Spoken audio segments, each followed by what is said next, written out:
नमस्कार मित्रों, मैं हूं कृष्ण गोपाल शर्मा और आज हमारे साथ में है सपा गवर्नमेंट में यूपी के पूर्व कैबिनेट मंत्री और वर्तमान में विधायक लखनऊ से, और उसके साथ ही राजस्थान के प्रभारी रविदास मल्होत्रा जी है हमारे साथ में। और आज उनसे हम चर्चा करेंगे राजस्थान की राजनीति के बारे में। तो बहुत बहुत स्वागत है सर आपका हमारे कार्यक्रम में।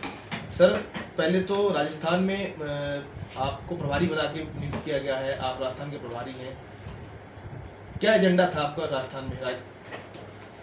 समाजवादी पार्टी राजस्थान में होने वाले आगामी विधानसभा के चुनाव में सभी 200 सीटों पर चुनाव लड़ेगी और हम लोग ये चाहते हैं कि यहाँ पर तीसरी महाशक्ति उभरे और तीसरे गठबंधन की यहाँ राजस्थान में सरकार बने, क्योंकि कभी भारतीय जनता पार्टी कभी कांग्रेस ये लगातार सरकार बनाती रही है। अब दोनों से जनता का मोह भंग हो गया है। अब जनता एक नए विकल्प की तलाश में है और समाजवादी पार्टी जनता की भावनाओं को देखते हुए एक बड़ी शक्ति के रूप में खड़ी होगी और सभी सीटों पर हम लोग चुनाव में प्रत्याशी खड़ा करने का काम करेंगे। सर, जैसे आपने बताया कि हम विकल्प के रूप में आना चाहते हैं, भाजपा और कांग्रेस ये दावा करते हैं कि हम जनहित की कार्यों को लेके ऊपर आते हैं। आपका क्या जनता को लेके आपका क्या मुद्दे जो जिनको आप इन पार्टियों के बीच में चुनाव के दौरान उठाएंगे? भारतीय जनता पार्टी की सरकार में लगातार महंगाई बढ़ी है, बेरोजगारी बढ़ी है, भ्रष्टाचार चरम सीमा पर है। देश में एयरपोर्ट से लेकर के और एयरलाइंस तक, जीआईसी से लेकर के एलआईसी तक और उसके अलावा लाल किले से लेकर के और ट्रेन तक बेचने का काम हुआ है। और कांग्रेस में भी भ्रष्टाचार चरम सीमा पर है। आपस में ही जो है वो सीएम और डिप्टी सीएम के बीच में लड़ाई चल रही है और तमाम हम लोग आरोप लगाएंगे, उससे अधिक गंभीर आरोप कांग्रेस पार्टी के डिप्टी सीएम ने कांग्रेस पार्टी की सरकार पर लगाए हैं। इससे जनता के बीच में कांग्रेस का जो चेहरा है वो बेनकाब हो गया है और इसलिए समाजवादी पार्टी तीसरी शक्ति के रूप में, विकल्प के रूप में उभरेगी और हम लोग राजस्थान में सरकार बनाएंगे। जैसा कि सर आने वाले समय में चुनाव आने वाले हैं राजस्थान में, जैसे कि आम आदमी पार्टी के संयोजक अरविंद केजरीवाल और पंजाब के मुख्यमंत्री ने यहाँ पे दौरा किया है। क्या आगामी दिनों में सपा के राष्ट्रीय अध्यक्ष अखिलेश यादव का भी कोई प्रोग्राम है? जी, 22 मई को समाजवादी पार्टी के राष्ट्रीय अध्यक्ष उत्तर प्रदेश के पूर्व मुख्यमंत्री माननीय अखिलेश यादव जी राजस्थान के दौरे पर आएंगे और 22 तारीख को यहाँ पर बिरला ऑडिटोरियम जो हॉल है, उस हॉल में पूरे राजस्थान के नेताओं और कार्यकर्ताओं के एक विशाल सम्मेलन को संबोधित करेंगे। उसी के साथ वो प्रत्याशियों के चयन की काम करेंगे और बहुत जल्दी ही हम समाजवादी पार्टी के प्रत्याशियों की सूची जारी करेंगे। माननीय राष्ट्रीय अध्यक्ष जी पूरे राजस्थान में दौरा करने का काम करेंगे। सर, जैसा कि अभी बीजेपी ने आरोप लगाया है समाजवादी पार्टी पर कि समाजवादी पार्टी गुंडों की पार्टी, उस पर क्या कहना चाहेंगे? हम लोगों ने उत्तर प्रदेश में भाजपा की सरकार है, उससे कहा कि टॉप 20 जो अपराधी हैं उत्तर प्रदेश में, जिनके ऊपर 50 से अधिक मुकदमे हैं, उनकी लिस्ट जारी कर दी जाए। तो भारतीय जनता पार्टी की वो लिस्ट जारी करने की हिम्मत नहीं है, क्योंकि 20 में से 17 खूंखार अपराधी भारतीय जनता पार्टी में हैं और उस 20 टॉप 10 में समाजवादी पार्टी का एक भी अपराधी कोई नहीं है। समाजवादी पार्टी में कहीं कोई एक भी अपराधी नेता नहीं है। सारे अपराधी और माफिया ये भारतीय जनता पार्टी के साथ हैं, उनकी मंत्रियों की गाड़ियों में घूमते हैं और जो पुलिस जिनको तलाश कर रही है वो उत्तर प्रदेश सरकार की मंत्रियों की गाड़ियों में घूमते हैं। भारतीय जनता पार्टी की सरकार का अपराधियों को संरक्षण प्राप्त है। सर, अभी सचिन पायलट जो कांग्रेस के वरिष्ठ नेता हैं, उन्होंने परसों प्रेस कॉन्फ्रेंस करके गहलोत सरकार पे, अपनी सरकार पे, कांग्रेस की सरकार पे आरोप लगाया है कि उन्होंने वसुंधरा राजे की सरकार में हुए घोटालों को जांच नहीं करवाई है। उस पे वो आज धरने पे बैठे हैं, आज के 11 बजे वो धरने पे बैठेंगे, उसको कैसे आप समाजवादी पार्टी कैसे देखती है? कांग्रेस पार्टी के जो डिप्टी सीएम रहे हैं, उस समय प्रदेश के अध्यक्ष थे, वो जनता से कहे थे कि सरकार बनेगी हमारी, तो सरकार बनने के बाद भाजपा के भ्रष्टाचार की घोटालों की हम जांच कराएंगे। 5 साल में वो डिप्टी सीएम रहे, उन्होंने कोई कहीं पर आवाज नहीं उठाई। अब 5 चुनाव जनता के बीच में आने वाले हैं, तब धरने पर आज बैठने वाले हैं। इससे कांग्रेस की पोल खुल गई है।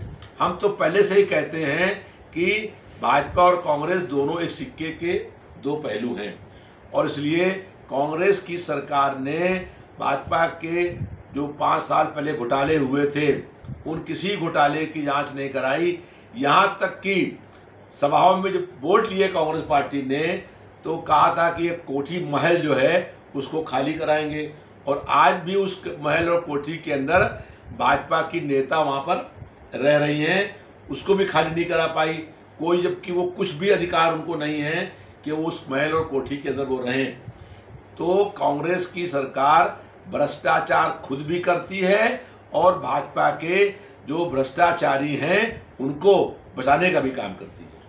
सर, कांग्रेस सरकार में, राजस्थान की गहलोत सरकार में पिछले 4 सालों में करौली की घटना, जोधपुर की घटना, उदयपुर की घटना और अलवर की घटना आपके संज्ञान में होगी, उसको कैसे देखते हैं? देखिए, मैंने कहा कि कांग्रेस पार्टी की सरकार जो है, ये जो पिछले उनके 5 साल होने वाले हैं, उसमें अगर फेल ना होती तो कांग्रेस पार्टी के ही डिप्टी सीएम धरने पर क्यों बैठते? तो इसका मतलब है कि कांग्रेस पार्टी ने भ्रष्टाचार में खुद भी लिप्त रही है, और जो कुछ भी यहाँ पर घटनाएं दंगे हुए हैं, उन सब में जो है वो कांग्रेस की सरकार दोषी और जिम्मेदार है। इसीलिए जनता ने परिवर्तन और बदलाव करने का मन बना लिया है। अब इस बार राजस्थान में जो है न बीजेपी न कांग्रेस, अब तीसरे मोर्चे की सरकार बनेगी। सर, चुनाव आने वाले हैं, समाजवादी पार्टी क्या राजस्थान में अकेले चुनाव लड़ेगी, अकेले दम पे लड़ेगी, या कोई गठबंधन करेगी? हम अपने 200 सीटों पर प्रत्याशी का चयन कर रहे हैं। अगर और पार्टियां हम लोगों से वार्ता करेंगी तो हम कांग्रेस और भाजपा को छोड़ करके जो और अन्य पार्टियां हैं उनसे तालमेल कर सकते हैं। सर, गहलोत सरकार के 4 साल 4.5 साल होने को हैं, 6-7 महीने में चुनाव होने वाले हैं, आप उनके सरकार के कार्यकाल को देखते हुए 10 में से कितने अंक देंगे? देखिए, 4.5 साल जो कांग्रेस पार्टी की सरकार है, उसमें जो है अगर अच्छे काम हुए होते तो आज चुनाव के आने से पहले उनके पार्टी के जो उस समय के अध्यक्ष थे वो धरने में क्यों बैठते? ये अपने आप प्रमाण है कि जब कांग्रेस पार्टी का डिप्टी सीएम, कांग्रेस पार्टी का पहले का अध्यक्ष रहे जो है सचिन पायलट, धरने पर बैठने जा रहे हैं, तो कांग्रेस पार्टी में एक प्रकार से विद्रोह हो गया है, और कांग्रेस पार्टी टूट के कगार पर खड़ी हुई है। इसलिए अब जनता से उसे कोई भी आशाएं नहीं है। और वैसे भी आज से 48 साल पहले इस देश में आपातकाल लगा था। हम लोग आपातकाल में 20 महीने लगातार जेल के अंदर बंद रहे थे। तब कांग्रेस पार्टी की सरकार ने लोकतंत्र की हत्या कर दी थी, और पूरे देश में तानाशाही और राजतंत्र की स्थापना की जा रही थी। हम लोग 20 महीने जेल में रहे, और उन संघर्षों के कारण से आज लोकतंत्र देश में जीवित है, नहीं तो कांग्रेस ने लोकतंत्र को समाप्त कर दिया होता। तो इसलिए इस बार जनता परिवर्तन और बदलाव करेगी। समाजवादी पार्टी की अगुवाई में राजस्थान में सरकार बनेगी। सर, जैसे अपने अभी आप बिखराव की आपने बात करी, कांग्रेस में बिखराव की बात करी, सचिन पायलट गहलोत की आपसी मतभेद की बात करी, यही विवाद सपा में भी देखने को मिलता है, उस पर क्या सपा आपका क्या कहना है? समाजवादी पार्टी में कहीं कोई ऐसा विवाद नहीं है, और लोकतंत्र है, थोड़ा बहुत विचारों में अपने भतीजेगा आपने सुना होगा कि अखिलेश जी का और शिवपाल जी का जो विवाद आया था सामने, आपने खुद देखा होगा, उन्होंने अपनी अलग पार्टी बना रखी है समाजवादी पार्टी से अलग होकर। शिवपाल यादव ने जो पार्टी पीएसपी बनाई थी, अपनी पूरी पार्टी का समाजवादी पार्टी में विलय कर दिया है, और शिवपाल यादव जी समाजवादी पार्टी के पहले भी विधायक थे, और आज समाजवादी पार्टी के विधायक हैं और राष्ट्रीय महासचिव हैं। कहीं किसी प्रकार का कोई विवाद नहीं है। सर, जैसे कि आपने देखा होगा इन दिनों में जाट महासभा ब्राह्मण महापंचायत और केसरिया महापंचायत, अब आने वाले 2-4 दिनों में आपको रेजिमेंट को लेकर, अहिर रेजिमेंट को लेकर यादव समाज एक महापंचायत बुला रहा है। क्या समाजवादी पार्टी उसको अपना समर्थन देती है, और देती है तो क्यों देती है? समाजवादी पार्टी चाहती है कि जो लोग मांग कर रहे हैं कि यादव रेजिमेंट बनाई जाए, उसका समर्थन करते हैं, क्योंकि यादव समाज के जो बहादुर लोग हैं वो बहुत सेना में हैं और उनका एक अलग से रेजिमेंट बनाने की बहुत समय से मांग है। उसकी ये मांग सरकार को पूरी करनी चाहिए। भारतीय जनता पार्टी की सरकार ओबीसी का आरक्षण समाप्त करना चाहती है। उत्तर प्रदेश में भारतीय जनता पार्टी के नेता ने हाई कोर्ट में याचिका दाखिल करी और इसी बात को लेकर के कि ओबीसी का आरक्षण खत्म किया जाए, और सरकार ने अपनी पैरवी ढीली कर दी, पैरवी नहीं करी। इस कारण से हाई कोर्ट से फैसला हो गया कि उत्तर प्रदेश के नगर निकाय के चुनाव में आरक्षण खत्म कर दिया गया। उसके बाद हम लोगों ने कहा कि समाजवादी पार्टी बिना आरक्षण के चुनाव होने नहीं देगी, बिना आरक्षण के चुनाव नहीं होंगे। फिर लोग सुप्रीम कोर्ट गए। अब सुप्रीम कोर्ट ने आरक्षण को बहाल करने का काम किया है। अब ओबीसी का आरक्षण होकर के चुनाव उत्तर प्रदेश में हो रहे हैं। हमने नारा दिया है कि भाजपा हटाओ, आरक्षण बचाओ। दलित पिछड़े वर्ग के आरक्षण को बचाना है तो भारतीय जनता पार्टी को हटाना है।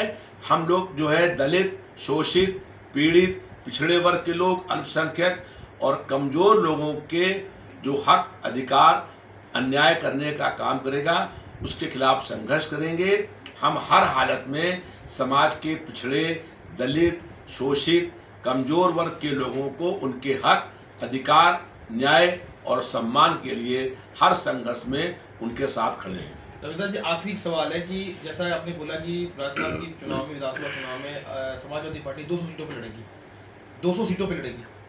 आपके हिसाब से समाजवादी पार्टी कितने सीटों को जीत रही है, और अगर जीतेगी तो सीएम कैंडिडेट कौन होगा, कौन डिसाइड करेगा?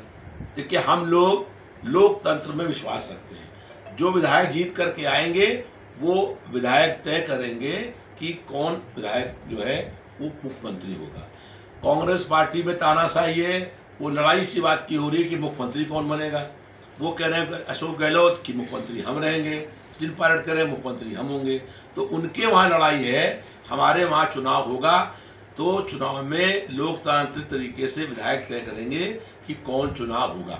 और हमको ये पूरी उम्मीद है कि जो छोटी पार्टियां हैं उनको हम अपने साथ मिलाएंगे और राजस्थान में समाजवादी पार्टी की अगुवाई में जो है सरकार यहाँ पर बनेगी और हम पूरे सीटों पर चुनाव लड़ेंगे।